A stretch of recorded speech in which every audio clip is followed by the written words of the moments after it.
शक्ति स्वरूपा माँ नीलमानंद जी के चरणों में मेरा प्रणाम है।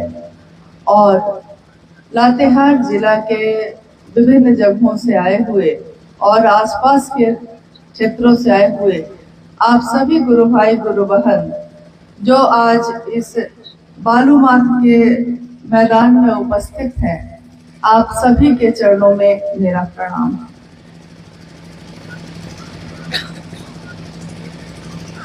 बालू माथ के इस धरती पे बहुत वर्षों के बाद आना हुआ। हालांकि साहब के साथ इस रास्ते से हम लोग अनेक बार गुजरे हैं।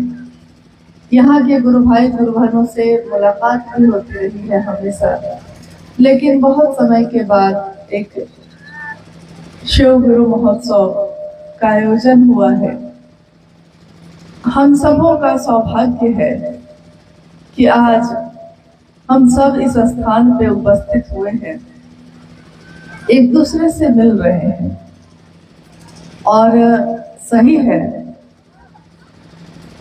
कि साहब और दीदी हमार इतना महान कि धरती पे आके कहलन ऐसा काम कि देखा भेलन महान। धरती पे हमने भी जन्म लिया है, आपने भी जन्म लिया है। जीवन तो एक ही मिला है, मुझको भी आपको भी, लेकिन कोई ऐसा आता है इस जीवन में जो ऐसा काम करता है कि दुनिया के लोग उनको महान कह के पुकारते हैं, युग पुरुष कह के पुकारते हैं, महामानव कह के पुकारते हैं। आज हम सबों के जीवन में वरेण्य गुरु भ्राता साहब श्री हरिनानंद जी के कारण शिव मेरे और आपके गुरु हुए हैं। अपने महादेव की पूजा सदियों से इस धरती पे होती आई है, कोई नई बात नहीं है।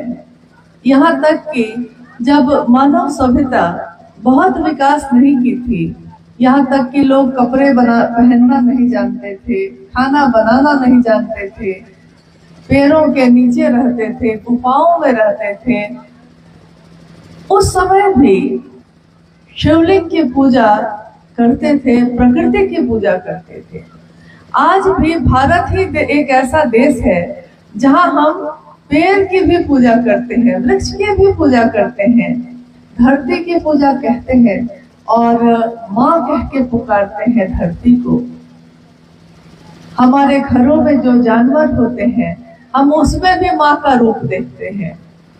अगर गाय हो तो माँ कहते हैं। यानी देखिए, इस धरती के रहने वाले हम लोग पेड़ पौधे में भी जीवन देखते हैं,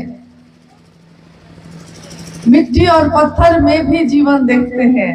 तभी तो कहते हैं कि अगर पत्थर को भी रख के भाव उसमें डाल दिया है तो वो पत्थर भी बोल उठता है। हमारा आपका जीवन भी एक पत्थर की तरह ही गुजर रहा था। जीवन तो आया, जन्म लिया हमने, लेकिन इस जन्म लेने का कारण क्या है ये नहीं जान सके। ये नहीं जाना कि एक इंसान के जीवन में आकर हम शिव हो सकते हैं। लेकिन एक संदेश आया कि शिव को अपना गुरु बनाइए।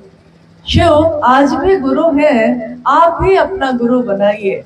और इस संदेश को सुनकर दूर दूर रहने वाले लोगों ने, जंगलों में रहने वाले, पहाड़ों पे रहने वाले, झाड़ झंखार में रहने वाले लोगों ने उनको अपना गुरु बनाया। हम कहते हैं कि जिसको एक बार कह देते हैं कि तुम मेरे हो, अपने हो, फिर हम उसके लिए नहीं बदलते। जैसे मेरा परिवार है, अब मेरा परिवार है, कोई कितना भी लालच दे, कोई कितना भी हमको भ्रमित करे, हम अपने परिवार को छोड़ते हैं? नहीं छोड़ते। मेरा बेटा है, कितनी भी गरीबी आ जाए, कितनी भी लाचारी आ जाए, अपने बेटे को हम नहीं छोड़ते। लेकिन जैसे ही ईश्वर की बात होती है, भगवान की बात होती है, तो हम भगवान बदल लेते हैं, तुरंत ही बदल लेते हैं। साहब ने कहा कि उस शिव के साथ ऐसा मत करना, उस महादेव के साथ ऐसा मत करना। जैसा अपने घर में अपने बूढ़े बुजुर्गों के साथ हम लोग कर देते हैं कि जब वो जवान था तो घर का मालिक था, और जब वो वृद्ध हो जाता है, खटिया पे आ जाता है, तो घर के लोग उसकी तरफ देखते भी नहीं। खाना दे देते हैं, पानी दे देते हैं, लेकिन घर के मामले में उसकी राय लेना भी बंद कर देते हैं। साहब ने कहा, महादेव की दुनिया में आप रहते हैं, ये दुनिया किसकी बनाई हुई है? ये धरती, ये आकाश, ये हवा, ये पानी किसने दी हमको? किसी आदमी ने नहीं दी है। ये तो उस महादेव की दया से हमको आपको मिला।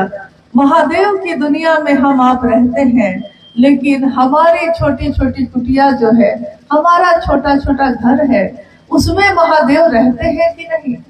उसमें अपने रहते हैं। मेरा बेटा रहता है, मेरी बेटी रहती है, मेरे परिवार, मेरे रिश्तेदार रहते हैं, लेकिन मेरा गुरु, मेरा महादेव रहता है कि नहीं? साहब ने इतना ही कहा। उसी तरह महादेव को भी अपने घर में शामिल करो, घर का मुखिया बनाओ। और घर का मुखिया अगर शिव हो तो सोचिए वो दुनिया कैसी होगी, वो परिवार कैसा होगा।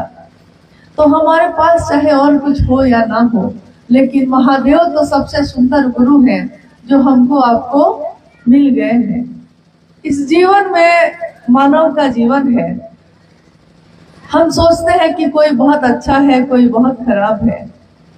अभी नीचे हम लोग बैठे थे तो कुछ गुरु बहन कुछ और कर रही थी, कुछ गुरु बहन कुछ और कर रही थी, कोई ध्यान से चर्चा सुन रही है, कोई कुछ और कर रही है। लेकिन जो चर्चा सुन रही है उनका ध्यान भी भटक जा रहा है। तो सोचिए कि अपनी यात्रा हमको याद नहीं आ रही, दूसरों की चिंता हमको सता रही है, अपनों की चिंता हमको सता रही है, लेकिन अपनी यात्रा भूल गए, अपनी यात्रा भूल गए। एक ही जीवन मिला है, आपके मेरे हाथ में है कि हम उस जीवन को कैसा बना सकते हैं। हम चाहे तो उस जीवन के रास्ते में कांटे ही कांटे बिछा दें, हम चाहें तो उन कांटों को फूलों में बदल दें। हम चाहते क्या है? जीवन एक ही मिला है, मानव का तन यही मिला है, फिर पता नहीं मिलेगा कि नहीं, नहीं जानते। क्योंकि जन्म लिया था, उससे पहले कहाँ थे ये तो किसी को नहीं पता। जन्म जब खत्म हो जाएगा, मौत आ जाएगी, फिर कहाँ जाएंगे किसी को नहीं पता।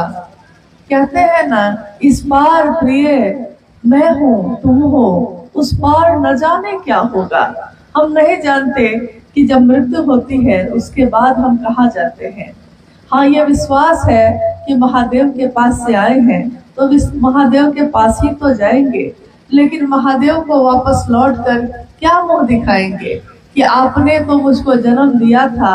बड़ा पवित्र, बड़ा निर्दोष एक बच्चा जब जन्म लेता है, उसको नहीं पता होता कि उसकी जाति क्या है, उसका धर्म क्या है, वो अमीर है कि गरीब है, उसको कुछ नहीं पता।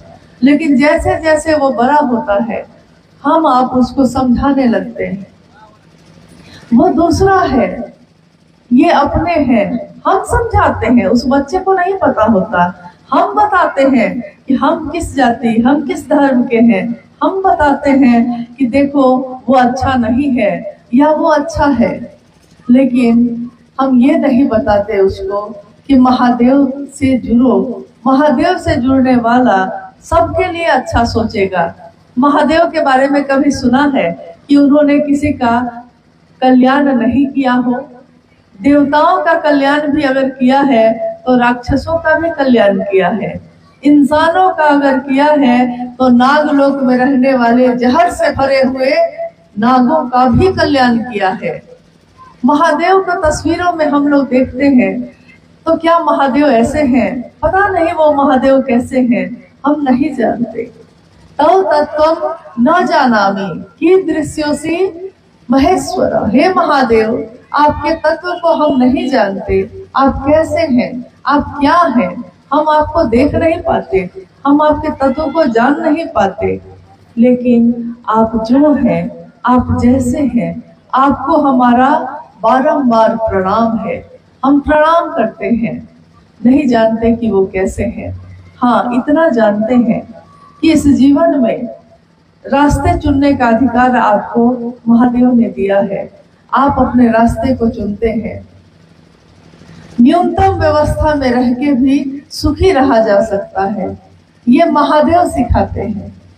चट्टानों पे पीछे देखिए पहाड़ है, चट्टान है, सूखी हुई भूमि है। किसान वर्ग में जो है, किसान भाई जो हैं, कितनी बार खेतों में फसल खत्म हो जाती है, तब भी एक उम्मीद, एक आशा के साथ फिर से फसल लगाते हैं, फिर से उसमें करते हैं। एक उम्मीद होती है कि सब कुछ अच्छा हो जाएगा। इन पहाड़ों पे रह के भी, इन चट्टानों पे सोकर भी सुखी रहा जा सकता है। कब? जब आपका मन सुखी हो।